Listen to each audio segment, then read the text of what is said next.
Over 180,000 Russian soldiers killed in the war in Ukraine.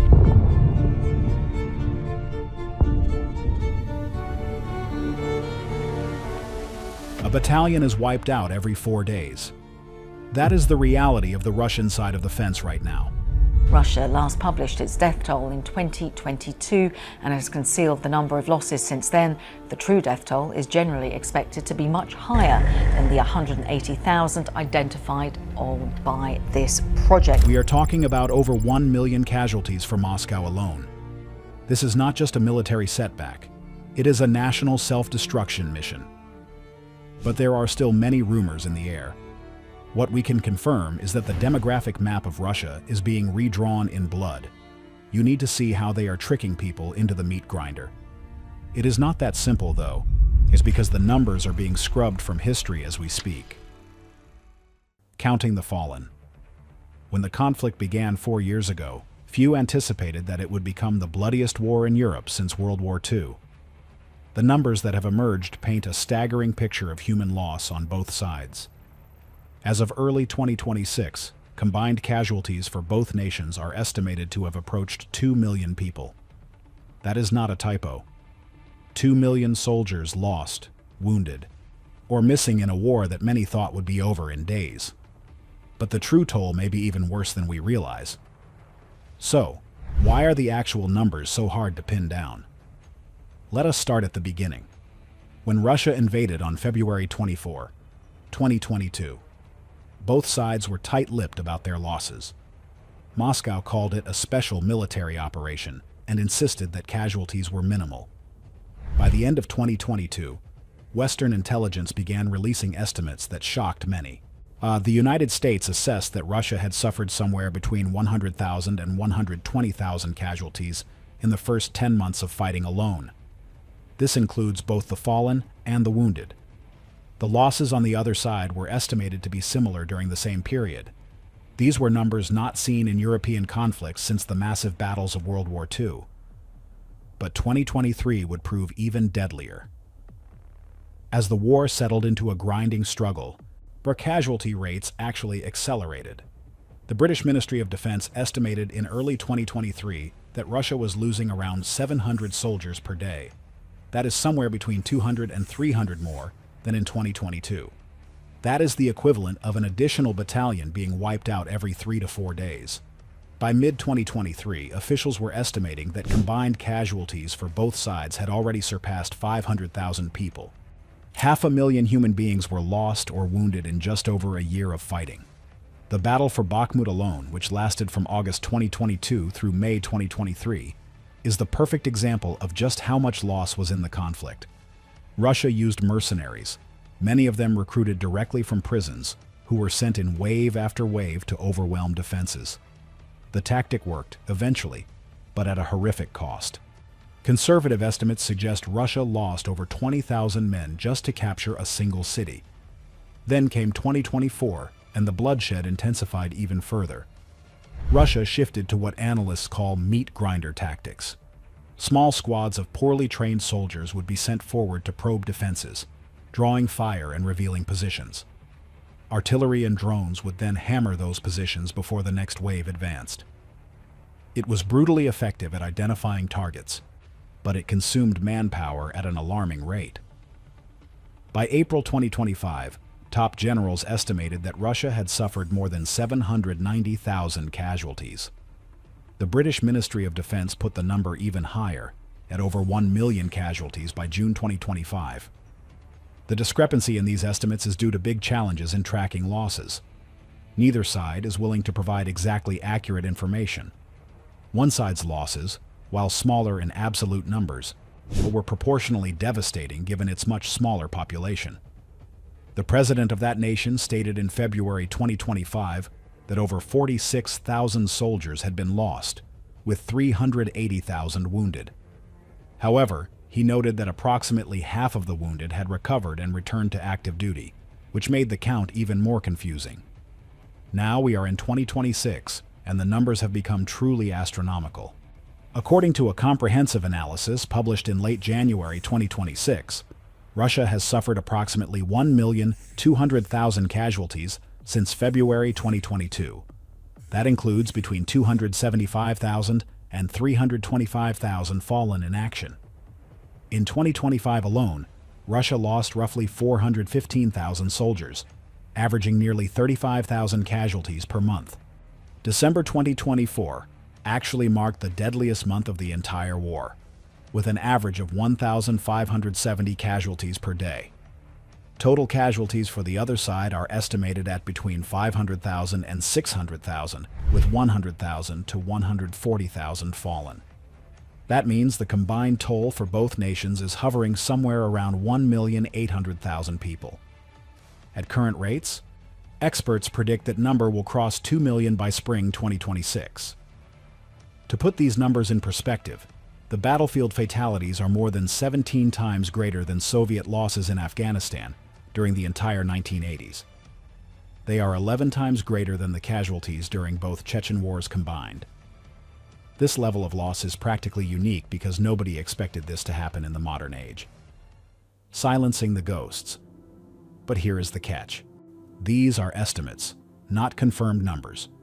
And there is a reason for that. Both sides have strong reasons to control the story around casualties. Russia wants to convince its people that everything is going according to plan, and that losses are okay. Meanwhile, the other side needs to keep Western support and local morale high, which means carefully managing the flow of information about its own losses. Russia's approach has been systematic suppression. The government classifies all military casualty data as state secrets. Independent reporters who talk about losses face up to 15 years in prison. Even using certain words instead of the official operation name can result in prosecution. Major independent media outlets were shut down early in the conflict. The Russian government controls the story through state-run media and big bot networks. They frequently inflate the enemy's casualties while drastically underreporting their own. For example, in December 2024, a source from Russia's Ministry of Defense claimed that the other side had suffered almost 1 million casualties, while Russia itself had lost only a tiny fraction of that number. These claims are clearly false, but they show Russia's willingness to ignore the truth for political gains. The leadership has framed the war as a continuation of historical battles against old enemies, using historical trauma to justify current losses. This story works with many people who remember the 27 million citizens who passed away in the 1940s. If their grandfathers could take those losses, then by that logic, modern Russia can accept casualties today. The Kremlin also spends huge sums on money for families of fallen and wounded soldiers. In 2024 alone, Russia set aside over 1,200 billion rubles, which is roughly $15,300 million, for these payments. This serves two goals. It gives money to families who might otherwise protest the war, and it allows the government to track numbers internally while keeping them hidden from the public. The other side's approach is more careful. They initially kept figures tightly controlled to prevent Russia from gaining an advantage. But as the war dragged on, they found themselves in a difficult spot. They needed to show Western allies that they were using donated weapons well, which meant talking about Russian casualties. At the same time, revealing its own losses too freely could hurt recruitment efforts and public support. Officials have been accused of making Russian casualties look bigger to show success. The daily counts released consistently show higher Russian losses than most Western agencies believe is likely. For instance, they claimed Russia lost over 1,247,000 troops by late December 2025, a number that is very high. The truth is that accurately counting casualties in modern war is very hard. Soldiers go missing and may be prisoners, or lost in action with their bodies never found. Wounded soldiers may return to duty multiple times, making it unclear whether they should be counted as one casualty or several. Russia's practice of using prisoners adds another layer of confusion, as these soldiers often lack proper paperwork. Independent efforts have tried to fill the gap. Groups working with the BBC have compiled a named list of Russian military dead by looking at social media posts, local news reports, and government websites. As of January 13, 2026, they had confirmed 163,606 Russian deaths by name. But they openly say this represents only a small part of total losses, as many families never announce deaths and authorities work to hide this information. The most troubling discovery came in late 2025, when it turned out that Russian courts had been filing tens of thousands of lawsuits to declare soldiers missing or dead.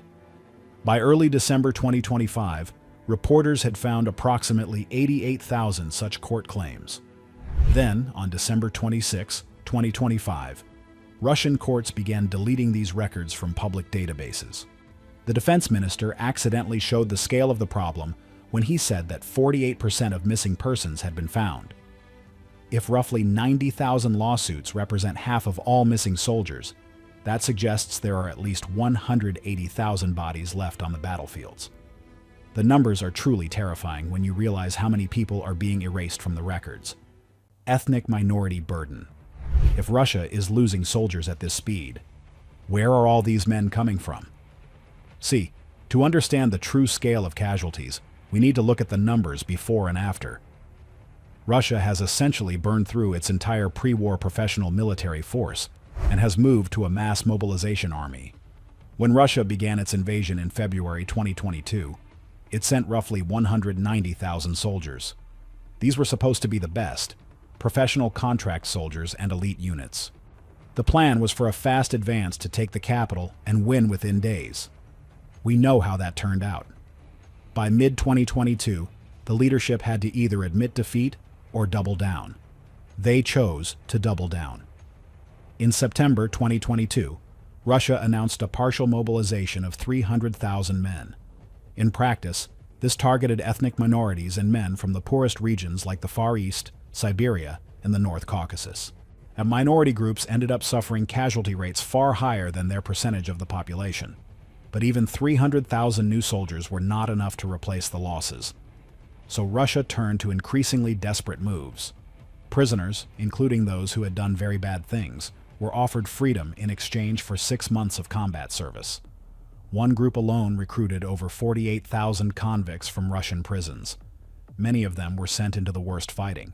Those who survived came home as heroes, but many committed new crimes and joined again to avoid going back to prison. By 2024, Russia had created a permanent war economy built around recruitment. Regional governments compete to meet monthly quotas, offering bonuses that reached as high as $40,000 in some areas. This is life-changing money in places where average monthly pay is around $500. For many Russians, especially those from poor areas, a military service became the only way to get money. According to official figures, the military recruited 540,000 new contract soldiers in 2023 and another 427,000 in 2024. In 2025, that number was approximately 417,000. But these are not the professional soldiers Russia had in 2022. Most get only 3 to 4 weeks of basic training before being sent to the front lines. They are learning to fight in modern drone-filled battlefields while under fire. That difference in quality is costing Russia the war. The old army had officers who understood how to move together and use artillery. Many of those are now gone. Close to 6,500 Russian officers have been confirmed as lost, with more than half being junior officers. New officers are being rushed through short programs, often with as little as 2 months of training before taking command. They are learning on the job, and their soldiers are paying the price.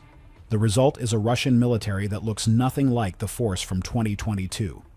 It is larger in raw numbers, with about 700,000 troops in the conflict zone as of late 2025, but the quality is much lower. Units rely on brute force and having more people rather than smart moves. Artillery is less accurate. Communications are often broken. Logistics stay a big weakness. Intelligence estimates that Russia is recruiting 30,000 to 40,000 new soldiers per month as of early 2026. That is just barely enough to replace losses. It is not enough to make big breakthroughs. Russia is essentially in a recruitment death spiral, where it has to constantly find new people just to stay where it is. But here is the catch. Even with all these new people, the machines they use are falling apart. Obsolete war machines. Adding to Russia's problems is the equipment situation. While Moscow has managed to keep a steady supply of basic things like rifles and uniforms, heavy weapons are becoming very hard to find. According to several intelligence reports, Russia lost more than 4,300 main battle tanks by late 2025. That is more than its entire pre-war active stock. It has been forced to use old tanks from the 1950s and 60s. These ancient tanks are being used by recruits with very little training and sent into battle against modern weapons. The results are easy to guess. Russia's factories cannot make new tanks fast enough to replace what they lose. Most of the new tanks are actually decades-old vehicles pulled from storage, fixed up, and sent to the front. The same thing is happening with other armored vehicles and artillery. Experts predict that by late 2026 or early 2027, Russia will face a critical shortage of armored vehicles if they keep losing them at this rate. So why, with all these problems, has the military not collapsed? And why is Russia still taking small bits of land? The answer is simple: math and geography. Russia has a population of about 144 million people, compared to 37 million on the other side before the war. That is nearly a 4-to-1 advantage. Russia has approximately 18,900,000 military-age males between 20 and 39, compared to 5 million in the same age group on the other side. Even with huge casualties, Russia can theoretically keep going longer. Every soldier lost on the other side is proportionally more damaging to their capacity to fight. Russia has used this by sacrificing its soldiers for tiny gains. Since early 2024, Russian forces have advanced at an average rate of between 50 and 200 feet per day in big attacks. That is slower than the famous battles of World War I, but Russia does not need to move fast. It just needs to outlast the opponent. Every month the war goes on, the other side loses more of its limited people. Moscow bets that eventually, the opponent will run out of soldiers, or Western support will stop. Yet Russia's advantage in people has not led to the success the generals wanted. There are several reasons why. First, the defense strategy has been very effective at making Russian casualties bigger. They have built deep trench systems, obstacles, and minefields that lead Russian advances into lethal zones. When Russian infantry try to take these spots, they are hit by artillery and swarms of drones that can hit individual soldiers with precision. The drone saturation of the battlefield has also changed how war works. Within 10 miles of the front line, moving in a vehicle has become almost impossible because drones are always watching. Second, Russia's top-down command has been a disaster. Local leaders cannot make small changes without asking someone higher up. This creates delays that the defenders use well. By the time Russian units get permission to change, the defenders have already moved. Third, the system for getting supplies is still broken. Ammo gets through, but coordination between different units is poor. Air support is not joined well with ground moves. Fourth, morale is a constant issue.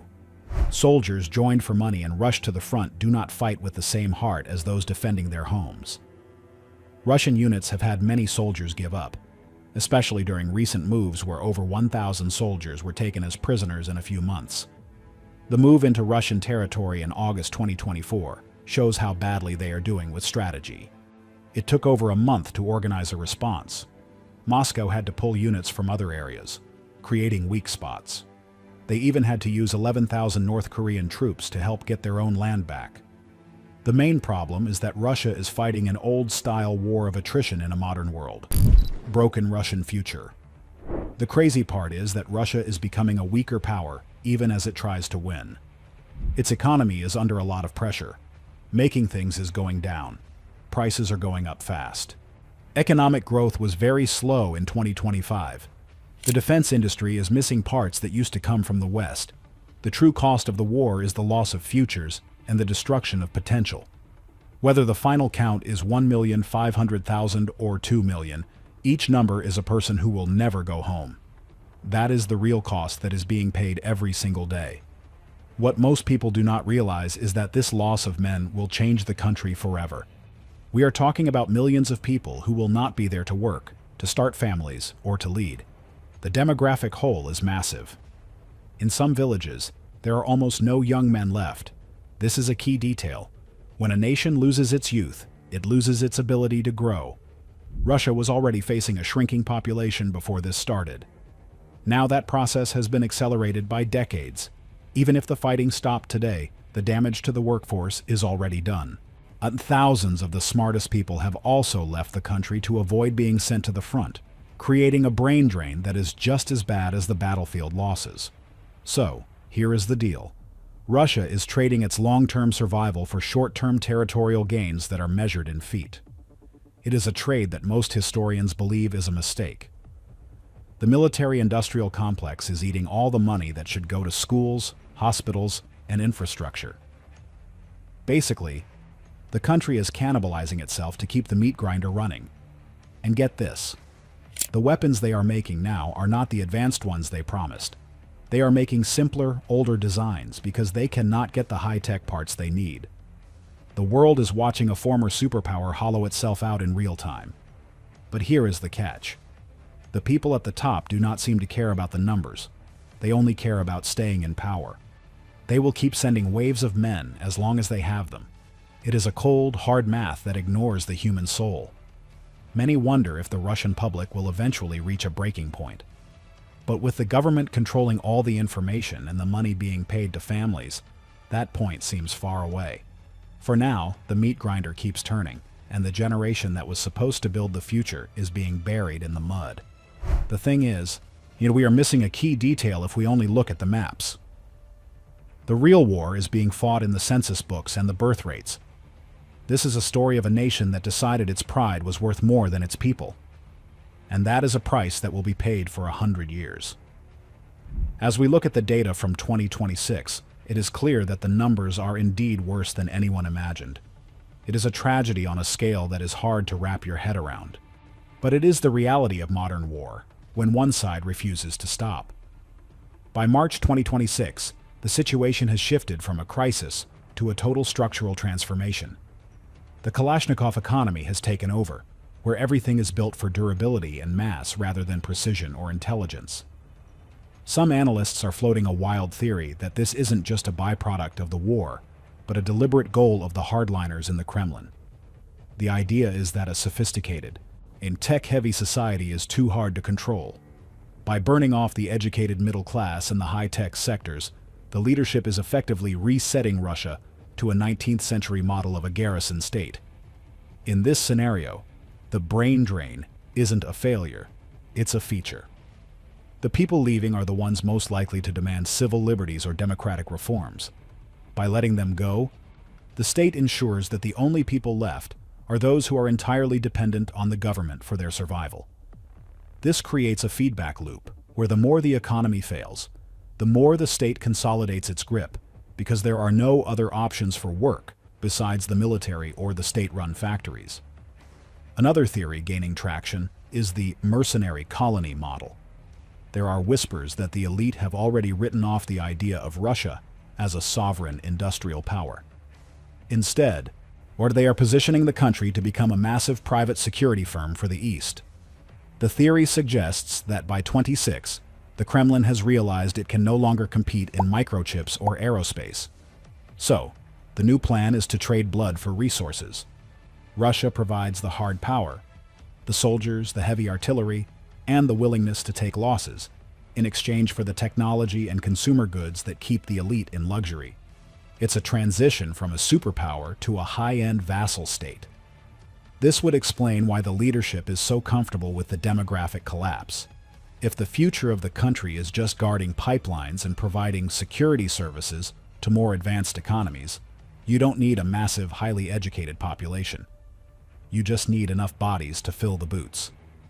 Then there is the fortress autarky concept, which is even more radical. This theory argues that the war is actually a massive stress test for a future where global trade collapses. The leadership might believe that the world is heading toward a period of extreme resource scarcity and climate instability. In that world, being civilized or integrated is a weakness. By hollowing out its economy now and forcing the population to live under extreme austerity, the state is effectively pre-collapsing the country. They are training the Russian people to survive on the bare minimum, disconnected from the global financial system and the internet. If the rest of the world falls into chaos in 20 or 30 years, Russia will already be a hardened, self-sufficient fortress, even if that fortress is poor, cold, and empty. This would mean the current suffering is viewed by the Kremlin not as a tragedy, but as a survivalist training program for the end of the century. The physical reality on the ground in 2026 supports this regression narrative. We are seeing what some call steampunk military tactics. Because they can't build the T-14 Armada in any real numbers, they are taking T-62 hulls from the 1960s and slapping modern commercial-grade cameras on them with duct tape. It's a bizarre mix of the Stone Age and the digital age. The front line is a place where soldiers might use a drone controlled by a consumer-grade tablet to spot for a cannon built during the Khrushchev era. This isn't just an improvisation. It's a new way of war where quantity is the only quality that matters. The meat grinder has become a literal economic engine. The death payouts to families, known as coffin money, have become the primary source of income in many rural regions. This has created a macabre death economy, where the state essentially buys the loyalty of the poor by paying them for their sons' lives. In these villages, the arrival of a body is the only way to pay off a mortgage or buy a new car. It is a social contract written in blood, and it's one that the Kremlin is betting will hold as long as the printing presses can keep up with the inflation. The ultimate end of this path is a Russia that looks less like a modern nation-state and more like a black hole on the map. As the demographic void expands, the state is forced to use more extreme measures to maintain its borders. We are already seeing the beginning of a digital gulag, where biometric data and AI monitoring are used to track every citizen of fighting age. The theory is that by 27, it will be physically impossible to hide from the draft. The war has provided the perfect excuse to build a surveillance architecture that would have been unthinkable a decade ago. Every camera, every phone, and every bank transaction is now a tool for the Ministry of Defense. The generation being buried in the mud is being replaced not by new children, but by a machine that makes sure no one else can escape the same fate. The tragedy isn't just that the future is being lost. It's that the state has decided the future is a threat that needs to be liquidated. The scale of this loss is truly hard to believe. Do you think a nation can ever recover after losing an entire generation like this? Or are we seeing the end of a superpower in real time? Let us know what you think in the comments. If you found this helpful, hit the like button and subscribe for more deep dives.